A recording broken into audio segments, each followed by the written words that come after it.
Assalamu alaikum. Welcome to the Today Show. Now, our first guest tonight is a relationship coach, certified life coach, and author of multiple books. She offers faith-based marriage coaching for couples, wives, and single sisters.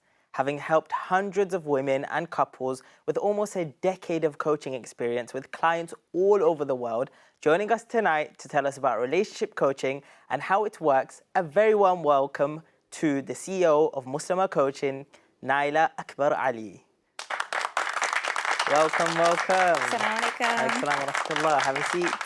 Thank you for joining me today. How are you? Alhamdulillah, thank you for having me. Good, alhamdulillah. I'm glad you're here. Now, let's get right into it. Tell me what exactly you do. What is this marriage coaching?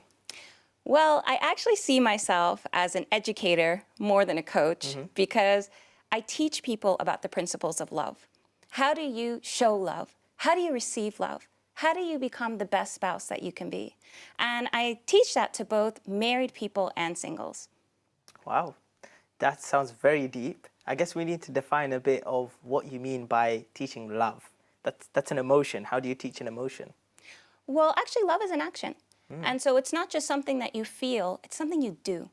It's an intentional act that you carry out within your life and within your marriage for the sake of Allah.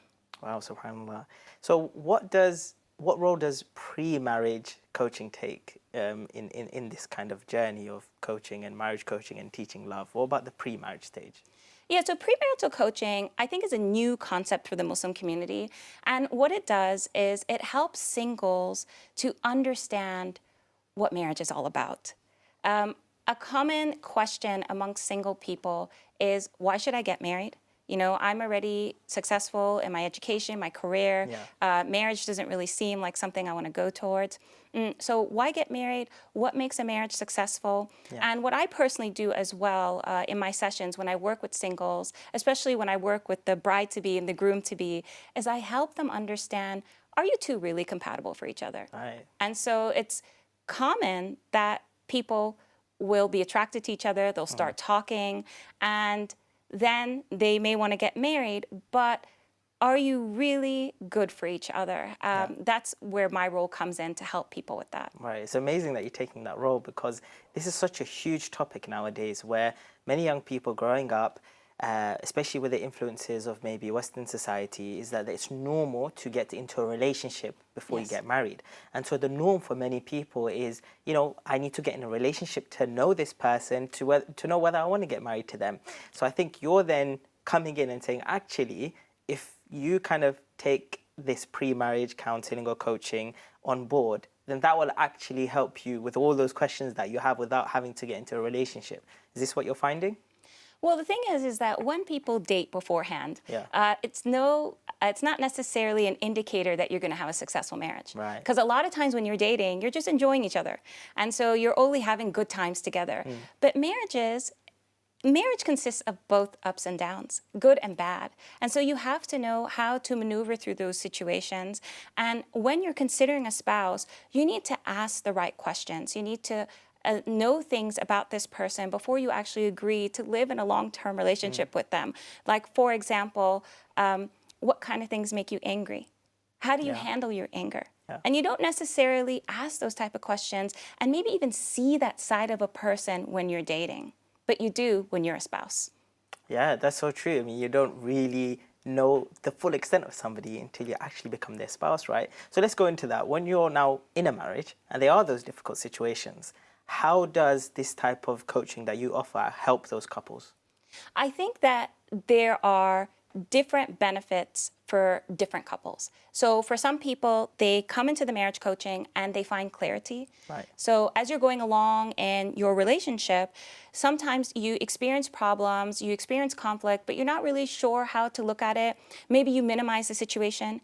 Maybe you kind of brush things under the rug, or maybe you tend to over-exaggerate things and make things bigger than what they really are. So marriage coaching with a third party helps the couple to get clarity, but it also helps to give them a safe space to discover and talk about issues and topics that they may be conflicting about often. And what I find is that the coaching helps people to discover the emotions and the real issues behind topics that can often enough just make couples clash. And it's going to be different for each couple. For some people, it's money. Some people, it's in-laws. Some people, it's rights, roles, responsibilities. And I think the other thing that marriage coaching gives is tips and techniques. Right. And so when you're in your marriage, you think you've tried everything. And that's often what people say when they come. I've tried everything, and so I'm coming to you now. But it's not true. You haven't tried everything. There's always something that you can do to make your marriage different. And so through being with a third party, they kind of look at your relationship from a bird's eye view, and they're able to identify, this is a weakness in your marriage. This is a strength. This is what you can do to make your marriage even better. And so this is what I think marriage coaching brings to people. Okay. And how do people know when they actually need to go ahead and get marriage coaching? You know, I know lots of couples who, you know, they're disagreeing and they're getting into all sorts of arguments. And one of them says, let's go and do some counseling, some coaching. And the other one says, no, we don't need it. So what is the point? When do people need to go into that? Well, it's a good situation that you bring up, because having an argument doesn't mean you need marriage coaching. All couples disagree, all couples argue, all couples conflict. But what separates successful marriages, successful couples from the rest is the way that they do it. And so you have to ask yourself key questions. Are you satisfied with your marriage? Are you really happy with the relationship that you're in? Are you two really friends? Do you take care of each other's needs? Are you there for each other? Do you know each other's vulnerabilities, boundaries, and the like? And be honest with how your arguments play out. Are they really helping the relationship, or are they hurting the relationship, or even hurting you? And so when you're honest with yourself, then that gives you the ability to know if you need coaching. And it is a good idea to ask your spouse how they feel as well. Okay. Is there a difference, because I keep on saying coaching or counseling, is there a difference between these two terms? Yes, in my opinion. Now, some people may not distinguish it, but I believe that there is a distinction. I think that, alhamdulillah, counselors, they do a lot of good work, but they're trained differently. And so a lot of counselors, they're trained to listen to people's situations, comfort them, console them, and maybe slowly give them some type of room to think of solutions, but it's more of a safe space for someone to express themselves, whereas coaching, on top of that, there's a motivation to do different. There's action steps that the coach gets you to agree upon so that you make the moves to make the marriage different. Right. So what does a typical coaching session look like if somebody said, you know, I want to come in now, I do want to help myself, I want to, you know, as a couple, we want to fix our marriage, but they don't know, it seems so scary, I don't know anything about it, what's she going to ask me, how is this going, what will this result into? Can you give us a little bit of an understanding of what it looks like? Well, first thing is that any coach or counselor should have a privacy policy. And so everything that happens is completely confidential. And so a person should feel rest assured that whatever they say in the session will not go outside of that session. My coaching sessions, what I like to do is I always start off my sessions with an icebreaker. And it's a fun activity that I get the couples to do in front of me that helps them relax. And it also helps them to get to know each other in a different way. And then we jump into whatever they're coming for the session for.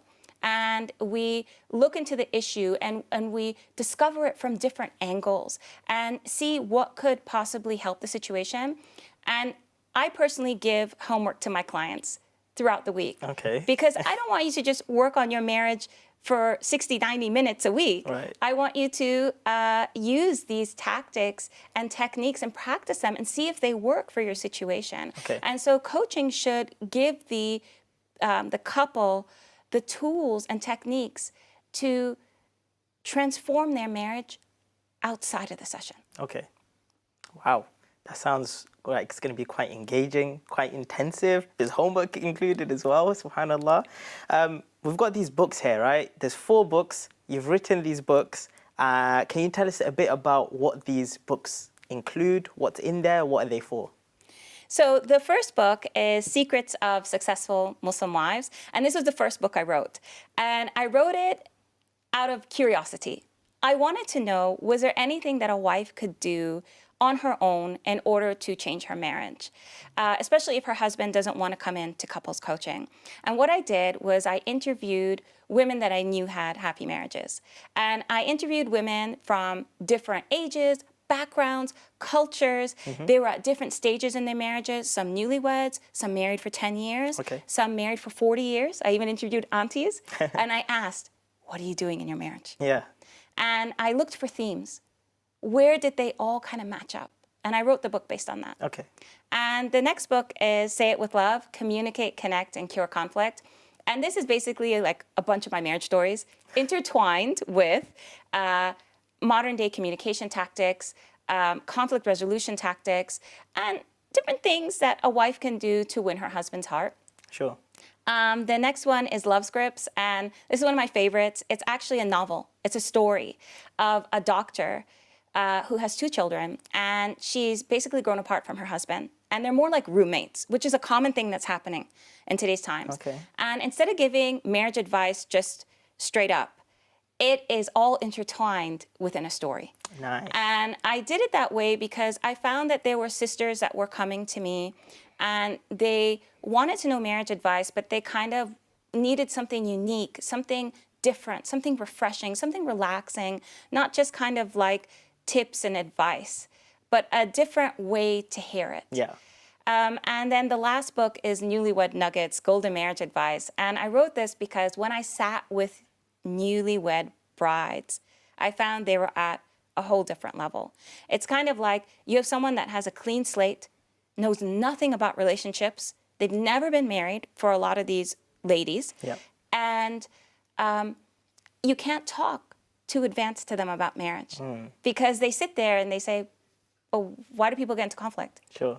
But why wouldn't you fulfill your spouse's needs? Yeah. And so this is from a different perspective, specifically for newly brides. Okay. We've only got 30 seconds left, unfortunately. Can you give us one tip that you want to leave all the viewers when it comes to their successful marriages? I would say be intentional. Every day when you wake up, make your intention to Allah subhanahu wa ta'ala that you're going to do your best as a spouse and carry out acts of goods for the sake of Allah within your marriage, and not just do it as keeping score, that only when my spouse does something good, I'll do something good. But you be the better person and do your best, and inshallah, you will be rewarded for that, and Allah will place blessings in your actions and give you so much more, inshallah. Thank you so much, Sister Naielah, for coming on. I've really appreciated that conversation. It's very insightful. It's now time for a short break, and we'll be right back with lots more on the Today Show.